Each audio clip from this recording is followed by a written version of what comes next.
So, as you probably know, the Pixar theory is one of those theories that is well known around the world and widely accepted by almost every single Pixar fan. This theory has also been referred to as the shared universe theory, and we've actually mentioned it briefly in another video. The idea is that every major Pixar film is all a part of one giant overarching story, though it's not being told in chronological order. Now, it's important that you understand the Pixar theory before we continue, because many fans currently believe that the movie Onward has broken this theory. But going into detail about it could take all day, so we're going to try and keep it as brief as possible. If you would like a whole separate video breaking down the Pixar theory, be sure to let us know in the comments down below.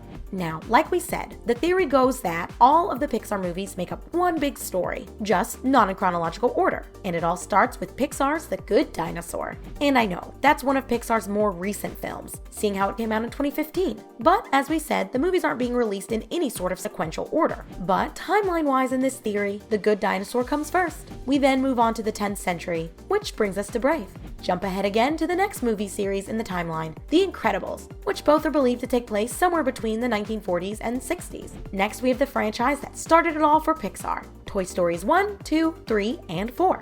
In the first Toy Story film, it is 1995, and by the time the fourth one rolled around, Andy, Woody, and Buzz were all experiencing 2007. Speaking of 2007, this is when you would have been able to meet Remy the Culinary Rat. 2 years after that, Carl and Russell meet Doug in Pixar's Up. Then, a fan has deduced that Finding Nemo must be set in 2009, based on the calendar in the dentist's office. Inside Out is next on the timeline, taking place around 2015. And now we are entering WALL-E territory. Although this is not shown in the movie itself, in 2105, by and large, the Walmart of the Pixar universe evacuated all of the humans from Earth and into space, leaving the Earth to be inhabited by robots. And this is when Cars comes into play. Cars 1, 2, and 3 take place between 2110 and 2804. And in the third Cars film, you can see the Earth being inhabited again by animals when Cruz sees a crab for the first time. 2805 is when the movie WALL-E actually takes place. And that is also when the Earth becomes known to be livable again. 2898 brought us A Bug's Life, where the ant colony lives underneath the tree that WALL-E and his friend Eve saved.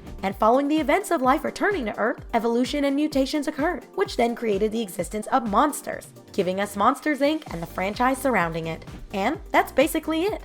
Well, not really. There's actually a whole ton more. But like I said, that would take a whole video to discuss. So if you would like us to make a video breaking down the Pixar theory into further detail for you, please be sure to let us know. Now, people's belief in the shared universe theory began to falter last year. In March of 2020, Pixar released their magical film Onward, which followed two brothers who live in a magical world on their quest to bring their father back to life for just one day after finding out that he used to study magic. The movie was great, but when people tried, it seemed really hard for them to connect to the rest of the Pixar universe for some reason, mainly being that the world itself seemed different from the previously laid out Pixar universe we discussed. Another hiccup that led to fans struggling was the fact that Onward had 2 moons, basically putting it in a completely different universe. These facts led to many fans claiming that Onward was the end of the Pixar universe, since it didn't seem to logically fit into any previous timeline that was laid out. But we think we actually found a really clever solution to this problem. In fact, we don't think Onward broke the Pixar universe. We think it was created within the universe itself. So stay to the end to figure out what we mean by this. Now, even though we said that many fans believe that Onward broke the Pixar theory, that still didn't stop many fans from attempting to squeeze it in the universe one way or another. The first idea that we found is that the movie could take place sometime after The Good Dinosaur, but before Brave. I mean, millions of years would have had to pass before getting into the 10th century, so that's a lot of time for Onward to have taken place. And as for the second moon, well, it likely would have had to crash into the planet, wiping out almost all of existence before life could rebuild anew. And as you know, Onward was set in a world where magic existed, whether the people in the world believed in it or not. So, what if the moon crashed and wiped out all of the life forms on Earth, but it also somehow dispersed some forms of concentrated magic? The same magic that could lead to other things throughout the Pixar timeline, such as toys being able to come to life, or the witch in Brave being able to create potions and curses. What if all that came from what was left behind from Onward? This theory is actually a really viable one, but it seems like some fans struggled with the idea of throwing Onward into the large section of unmentioned time in the Pixar universe, leading us to another theory about how the movie could fit into the universe itself.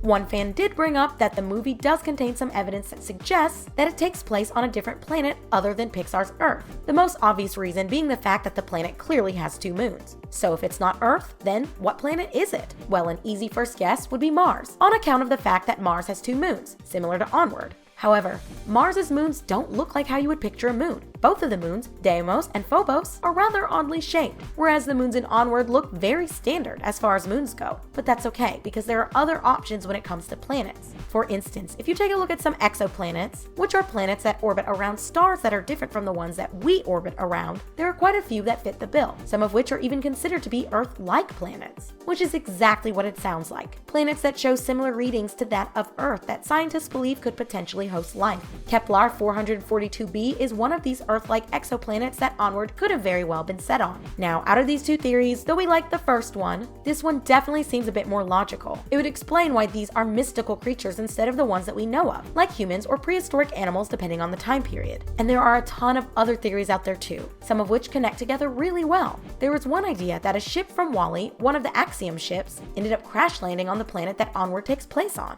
And from the wreckage of the ship, the people on the planet take the technology and use it to replace their old ways of magic. If you take a look at the mountain in Onward, someone pointed out that it sort of looks like the back of the Axiom sticking out of the ground, which I didn't catch at first, but after hearing that, I went back and checked and was sort of surprised with the similarities. Also, if you remember in WALL-E, only one of the ships lands back on Earth. Meanwhile, it seemed like a whole fleet had been sent out. We also learned that the Axiom ships have these computers on them that do have access to endless information about what Earth was like. So the idea is that the people on the planet in Onward found the ship and maybe used this information, which is why their world looked so much like Earth. But since that theory started to make its way around the web, others began to add to it with some pretty cool ideas. What if only a few people found the ship and kept the knowledge of the ship itself quiet, while they progressed society and Onward as they deemed fit? Think about it. In the beginning sequence, when we see them seemingly discover electricity, the woman said, "I call it a light bulb," not "we call it a light bulb," which would imply that she had some sort of information that the rest of the public wasn't privy to. This would also explain why nothing was built around the mountain or near Raven's Point. If they were told by someone, like perhaps the legendary Manticore, to stay away from that area, the people would likely listen, thus keeping the crashed ship a secret. Now, here's where things get fun. Someone also pointed out that it would make sense for the people living in Onward to not be the smartest society. I mean, they have all these different species that come in all shapes and sizes, but they're still using the standard car. Colt Bronco struggling to get out of his own cruiser is still hilarious to me. So what if they were smart enough to get the information from the Axiom's computers, but not smart enough to improve on it? Like they could follow instructions from IKEA, but don't have the know-how to build a house. That's just a fun idea in general. And that's what these theories are all about, right? Having a fun discussion about movies and their continuity. Okay. So those are just a few of the ideas floating around, all attempting to explain how Onward could logically fit into the Pixar universe. And of course, we saved the theory that we like the most for last. This one is particularly fun because it literally puts Onward into another Pixar movie's world, like directly into it. The concept is that Onward was actually a movie in the Toy Story franchise that was created and directed by Andy. Think about it. From a very young age, Andy was shown to have an imagination that was bright enough to light up a room. And that sort of creativity usually doesn't just disappear. So it would seem safe to assume that, after he goes off to college, he ends up getting a degree in some sort of fine art, and graduates to become a cinematographer or director. And when his big break came, he decided to make a movie based on his experience growing up without a father in his life. I mean, that's what a lot of really good directors do in real life. They take from their experience and put it into their art, and it helps that art shine. Plus, it would be a great coping mechanism for Andy to express his feelings of growing up without a dad through the creation of a film, something that the world could see but wouldn't put him and his feelings into the limelight. This theory is also interesting because it means that Onward wouldn't have to concern itself with being on another planet